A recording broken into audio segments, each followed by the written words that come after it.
আমেনা খাতুন জানতে চেয়েছেন, হারাম উপার্জিত কারো বাসায় না খেলে বা উপহার গ্রহণ না করলে যদি আত্মীয়তার সম্পর্ক নষ্ট হয় সেক্ষেত্রে করণীয় কি?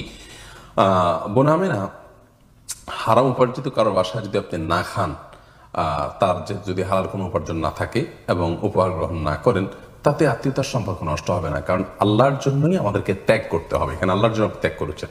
যদি তার শুধু হারাম উপার্জন থাকে আর যদি হালাল হারাম দুই ধরনের উপার্জনের মিশ্রণ থাকে, তাহলে কিন্তু আপনি সেটি গ্রহণ করতে পারেন। যদি না গ্রহণ করা উত্তম, এরকম পরিস্থিতিতে আপনি গ্রহণ করে দরকার হলে কোনো গরিব অভাবী মানুষকে দিয়ে দিবেন। তারপরেও যথাসম্ভব সম্পর্কটা রক্ষা করার জন্য চেষ্টা থাকা উচিত। কিন্তু যদি আপনার কোনো ওয়ে না থাকে, যেমন তিনি পিওর হারাম জিনিস আপনাকে দিচ্ছেন, আপনি দেখতে পাচ্ছেন, তাহলে সেটাকে বিনয়ের সাথে বা বিভিন্ন কৌশলে অ্যাভয়েড করে যদি সম্পর্ক রাখতে পারেন সেটা ভালো হয়।